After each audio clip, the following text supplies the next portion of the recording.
विद्यार्थी जी लोग, हम लोग चलते हैं एसएसटी के चैप्टर 1 यूरोप में राष्ट्रवाद उदय और विकास। ये हिस्ट्री का पहला चैप्टर है बाबू। तो आप लोग पहले पढ़ चुके हैं। ओनली फॉर 20 एमसीक्यू के साथ हम हाजिर हैं। तो चलिए बिना देरी किए हुए हम लोग क्वेश्चन नंबर 1 में आते हैं। क्वेश्चन नंबर 1 क्या है बाबू? आप लोग का स्क्रीन पर अब दिख रहा होगा कि यूरोप का मरीज किसे कहा जाता है। तो यूरोप का मरीज जो है बाबू वो तुर्की को कहा जाता है। किसको कहा जाता है? तुर्की को, है ना। चलिए आगे बढ़ते हैं। कावूर कौन था? तो कावूर जो था वो सार्डेनिया डिपार्टमेंट का प्रधानमंत्री था। ऑप्शन नंबर ए हमारा राइट ऑप्शन होगा। चलिए आगे बढ़ते हैं कि मरियान किस देश के राष्ट्रवाद की प्रतीक थी? तो मरियान जो है बाबू वो फ्रांस देश के राष्ट्रवाद का प्रतीक था। हम लोग का राष्ट्रवाद का प्रतीक क्या है भारत का? ये आप लोग कमेंट बॉक्स में दीजिए। यंग यूरोप का संस्थापक कौन था?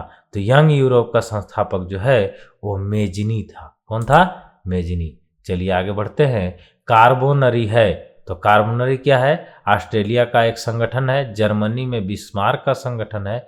इटली में क्रांतिकारियों का एक संगठन है। तो ये जो है इटली में एक क्रांतिकारियों का संगठन है। चलिए आगे बढ़ते हैं।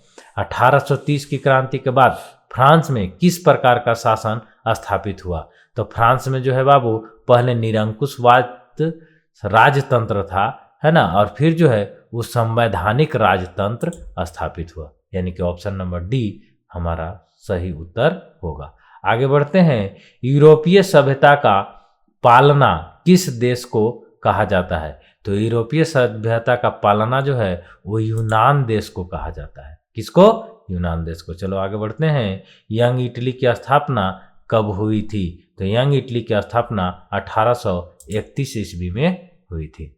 याद करने वाली चीज है बाबू। चलिए आगे बढ़ते हैं। एक्ट ऑफ यूनियन किस वर्ष पारित हुआ था?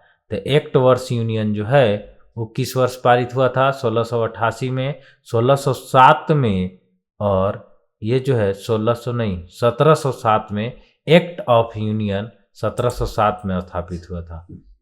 इटली के एकीकरण का मसीहा कहा जाता है। तो इटली के एकीकरण का मसीहा मेजनी को कहा जाता है। ठीक है। चलिए आगे बढ़ते हैं। Question number 11। इटली की स्थापना किसने की थी? तो इटली का स्थापना जियोसेफ मैत्सिनी ने की थी। ऑप्शन नंबर सी हमारा करेक्ट ऑप्शन होगा। सेडाओं के युद्ध में किसकी पराजय हुई? सेडाओं के युद्ध में किसकी पराजय हुई? Prasa, सार्डेनिया, France, Napoleon. ये शायद फ्रांस की, है ना। चलिए आगे बढ़ते हैं हम लोग। यूरोपीय राष्ट्रवाद से प्रभावित होकर किस भारतीय शासक जैकोबिन क्लब की स्थापना की थी? कौन से जो है वो भारतीय शासक जैकोबिन की स्थापना की थी? तो ये है टीपू सुल्तान जी हमारे। चलिए आगे बढ़ते हैं हम लोग। Question number 14।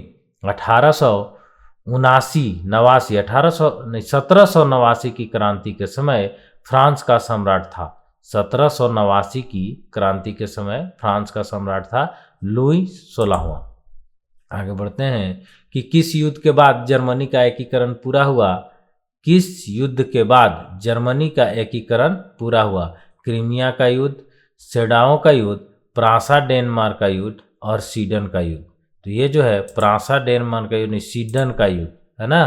प्रासा डेनमार्क का युद्ध में जर्मनी का एकीकरण नहीं हुआ था बाबू। सीडान का युद्ध में जर्मनी का एकीकरण हुआ था। फ्रांस की क्रांति का प्रमुख कारण क्या था? तो फ्रांस की क्रांति का प्रमुख कारण था निरंकुश शासन। निरंकुश शासन मतलब आप लोग समझते हैं ऐसा शासन जिस पर कोई अंकुश नहीं उठा सकता है।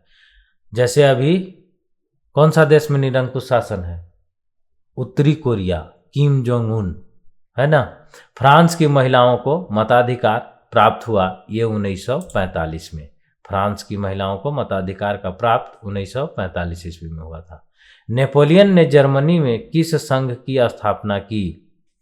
नेपोलियन ने जर्मनी में किस संघ की स्थापना की? तो यह राइन संघ का स्थापना किया था। चलिए आगे बढ़ते हैं। मेजनी का संबंध किस संगठन से था?